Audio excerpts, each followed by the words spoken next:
नमस्कार, आदाब, good evening, सत श्री अकाल दोस्तों, मैं हूँ मनविंदर और मेरे चैनल पे आप सभी लोगों का बहुत स्वागत है। सभी का मैं खैर मकदम करती हूँ और आज मैं एक ऐसी खूबसूरत महिला की बात करती हूँ आपसे, जिसका चेहरा जितना खूबसूरत है और उस चेहरे के पीछे उतना ही उसका चेहरा भयानक है, क्रूर है। जिसने अपनी जिस्म और पैसों की भूख के लिए अपने पति और अपनी सास को अपने रास्ते से हटा दिया है। लेकिन मैं आपसे जानना चाहती हूँ कि क्या ये जुर्म छिपा होगा? तो चलिए बात करते हैं आज की कहानी की। लेकिन आज की कहानी में बढ़ने से पहले एक गुज़ारिश है मेरी कि अगर आप पहली बार मेरे चैनल पे आए हैं, मुझे पहली बार देख रहे हैं, तो आप मेरे चैनल को सब्सक्राइब कर लीजिए, ताकि मैं जो भी कंटेंट आपके लिए बनाऊँ, जो भी कहानी मैं आपके लिए तैयार करूँ, वीडियो तैयार करूँ, सबसे पहले वो आपको मिले। तो दोस्तों, मैं बात कर रही थी इस खूबसूरत महिला की। इसे खूबसूरत महिला क्या कहिए, ये एक जल्लाद महिला है, जिसने खुद ही अपने पति और अपने सास का कत्ल कर दिया और फिर पुलिस के पास पहुँचती है और वहाँ पे सास के लिए आँसू बहा रही है, पति के लापता होने की रिपोर्ट लिखा रही है, लेकिन ये किसी को पता नहीं था कि इसके जो आँसू हैं, वो एक छलावा है। कौन ये सोच सकता था कि ये मासूम और खूबसूरत सी दिखने वाली महिला ही अपनी सास और अपने पति को मौत के घाट उतार चुकी है, जो अपनी सास और पति के लिए आंसू बहा रही थी। वो उनके टुकड़े-टुकड़े करके जंगलों में फेंक चुकी है। असम की वंदना कलिता की ये कहानी इतनी डरावनी है कि कैसे कहूँ कि कोई औरत इस तरीके की भी हो सकती है, जिसकी कहानी सुन करके आपकी रूह काँप उठे। वंदना ने अपने प्रेमी धंती डेका और एक अन्य साथी आरूप डेका के साथ मिल करके एक खौफनाक साजिश रची। ये साजिश थी पति और सास को हमेशा हमेशा के लिए रास्ते से हटाने की। इस साजिश के तहत सबसे पहले सास शंकरी डे को मारना था और ये काम वंदना ने खुद ही कर लिया। वंदना अपनी सास के काफ़ी क्लोज़ थी। ज़ाहिर-सी बात है, सास और बहू का रिश्ता बड़ा प्यारा-सा रिश्ता होता है, लेकिन दोस्तों, ये इस तरीके की जब मैं घटनाएँ आपसे शेयर करती हूँ ना, तो मन कड़वाहट से भर जाता है कि ऐसा कैसे हो सकता है? लेकिन ऐसा दोस्तों हुआ। दोनों के रिश्ते बहुत अच्छे थे और उस दिन वंदना के चांदमारी वाले फ्लैट में वंदना अपनी सास के साथ अकेली थी। बस उसने मौका देखा और बूढ़ी सास को तकिए से उसका गला दबा दिया और मार दिया। 62 साल की शंकरी देवी की तुरंत जान खत्म हो जाती है। इसके बाद वो खतरनाक महिला अपने दोनों साथियों को फ्लैट पे बुलाती है और इन तीनों ने मिलकर के शंकरी देवी के 3 हिस्सों में उसको काट डाला। उसके बाद पॉलीथीन में भरकर फ्रिज में रख दिया। 3 दिन तक लाश फ्रिज में रहती है और ये अपने दूसरे घर में लौट आती है और बहुत नॉर्मल, बहुत सामान्य तरीके से अपने पति के साथ रह रही है। 3 दिन के बाद इसने फिर अपने उन 2 लोगों को बुलाया, जिसमें एक इसका प्रेमी है। फ्लैट पे वो लोग पहुँचते हैं, लाश के टुकड़ों को फ्रिज से निकालते हैं और कार में भर करके वो मेघालय के जंगलों की तरफ निकल पड़ते हैं। चेरापूंजी के पास जाकर के इन्होंने पहाड़ियों में लाश के टुकड़ों को खाई में फेंक दिया और 1 महीने के बाद इसने पति को भी ऐसे ही किया। पति के 5 टुकड़े किए। यानी कि ये महिला और आफ़ताब, जिसने श्रद्धा का मर्डर किया था, जिसने अपने प्यार के 35 टुकड़े किए थे, वो एक लड़का। कोई कंपैरिज़न नहीं होता ना, लेकिन ये औरत जो है, इसने आफ़ताब को भी पीछे छोड़ दिया। इसने सास के साथ-साथ अपने पति के भी टुकड़े कर दिए। सास को ऑलरेडी ये ठिकाने लगा चुकी थी, अब इसके रास्ते का कांटा था इसका पति अमरज्योति। सोचिए आप कि इस महिला ने करीब 12 साल पहले अपने पति से लव मैरिज की थी और अब वो उसे अपने रास्ते से हटाना चाह रही थी। पति को रास्ते से हटाने के लिए इसने दिन भी चुना 17 अगस्त 2022। इसने पहले ही अपने घर में अपने दोनों साथियों को बुला लिया था।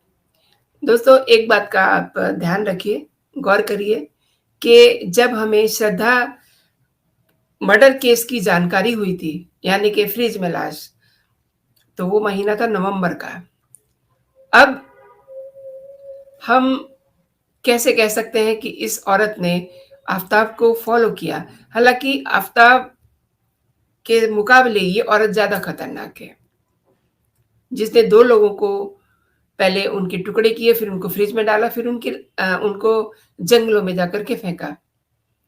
अच्छा, इसने पहले अपने घर में दोनों साथियों को बुलाया और उसके बाद लोहे की रॉड से अपने पति के सिर पर ज़ोरदार वार किया। इन तीनों ने तब तक उसे मारा, जब तक उसकी मौत नहीं हो गई। ये कैसी औरत थी कि जिसने पहले एक इंसान से लव मैरिज की और उसके बाद दूसरे लोगों के साथ मिल कर के उसकी मौत कर दी, कत्ल कर देती है। उसके बाद शंकरी डे की तरह ही इन्होंने अमर ज्योति की भी डेड बॉडी को टुकड़ों में काटा और इस बार उन्होंने डेड बॉडी के 5 टुकड़े किए। उसी तरीके से फ्रिज में लाश को जमाया और उसके बाद फिर मेघालय के पहाड़ों से खाई में फेंक दिया। अब वंदना का काम हो चुका था। पति और सास को वो मौत की नींद सुला चुकी थी। अब बाकी था दुनिया के सामने दुखी होने का नाटक, जो उसने 29 अगस्त को शुरू कर दिया।